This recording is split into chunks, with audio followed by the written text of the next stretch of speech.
ನೀವು ಈ ₹1 ಕಾಯಿನ್ನ ನೋಡಿರ್ತೀರಾ. ಸೊ ಇಲ್ಲಿ ನೋಡ್ಬೋದು ₹1 ಪಕ್ಕ 2 ಜೋಳದ ಸಿಂಬಲ್ ಕಾಣಿಸುತ್ತೆ. ಈ ಥರ ಕಾಯಿನ್ಸ್ನ ಯಾಕೆ ಪ್ರೊಡ್ಯೂಸ್ ಮಾಡಿದ್ರು ಅಂತಂದರೆ, ಅಗ್ರಿಕಲ್ಚರ್ ಇಂಡಿಯಾದಲ್ಲಿ ಏನು ಗ್ರೋತ್ ಆಗಿದೆ ನೋಡಿ, ಅದಕ್ಕೆ ರೆಸ್ಪೆಕ್ಟ್ ಮಾಡೋಕ್ಕೆ ಅಂತ ಈ ಥರ ಕಾಯಿನ್ಸ್ನ ಇಂಟ್ರೊಡ್ಯೂಸ್ ಮಾಡಿದರು.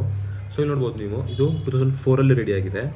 ಆ್ಯಂಡ್ ಆ 2004 ಕೆಳಗಡೆ ನಿಮಗೆ ಒಂದು ಸ್ಟಾರ್ ಸಿಂಬಲ್ ಕಾಣಿಸುತ್ತೆ ನೀವು ನೋಡಿದರೆ.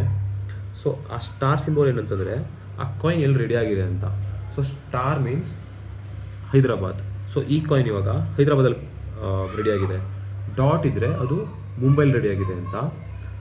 ಬೈ ಚಾನ್ಸ್ ಏನೂ ಇಲ್ಲ, ಯಾವುದೇ ಮಾರ್ಕ್ ಇಲ್ಲ ಅಂತಂದರೆ ಅದು ಕೋಲ್ಕತ್ತಾದಲ್ಲಿ ರೆಡಿ ಆಗಿದೆ ಅಂತ. ಡಿಫ್ರೆಂಟ್ ಲೊಕೇಶನಲ್ಲಿ ರೆಡಿ ಆಗುತ್ತೆ. ಸೊ ಅದನ್ನು ಐಡೆಂಟಿಫೈ ಮಾಡೋಕ್ಕೆ ಈ ಥರ ಡಾಟ್ಸು ಸ್ಟಾರ್ಸು ಇಡ್ತಾರೆ.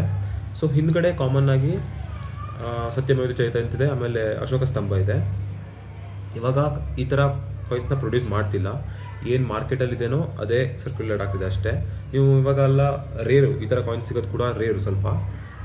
ಮತ್ತು ಇದರಲ್ಲಿ ಇದೇನು ಮಾರ್ಕ್ ಏನಿರಲ್ಲ ನೋಡಿ, ನಾನು ಗೂಗಲಲ್ಲಿ ನೋಡಿದ ಪ್ರಕಾರ ಇದಕ್ಕೇನು ಮಾರ್ಕ್ ಇರಲ್ಲ ನೋಡಿ. ಇಲ್ಲಿ ಕೋಲ್ಕತ್ತಾದಲ್ಲಿ ರೆಡಿ ಆಗಿರುವಂಥ ಕಾಯಿನು, ಅದ್ರ ಮಾರ್ಕೆಟ್ ಪ್ರೈಸ್ ಇವಾಗ $2,500 ತನಕ ಇದೆ, ಕಾಯಿನ್ ಕಂಡೀಷನ್ ಚೆನ್ನಾಗಿದ್ರೆ. ಆ್ಯಂಡ್ ಪರ್ಟಿಕ್ಯುಲರ್ ಇಯರು ಲೈಕ್ ಒಂದೊಂದು ಇಯರ್ ಆ ಥರ ಇದ್ದರೆ ₹2,500 ತನಕ ಮಾರ್ಕೆಟ್ ವ್ಯಾಲ್ಯೂ ಇದೆ ಅಂತ ನಾನು ಗೂಗಲಲ್ಲಿ ನೋಡಿದ್ದೀನಿ. ಸೊ ನಿಮ್ಮ ಹತ್ರ ಈ ಥರ ರೇರ್ ಕಾಯಿನ್ ಇದ್ದರೆ ಕಮೆಂಟ್ ಮಾಡಿ. ನನಗೆ ಬೇಕಿದ್ರೆ ನಾನೇ ಬೈ ಮಾಡ್ತೀನಿ.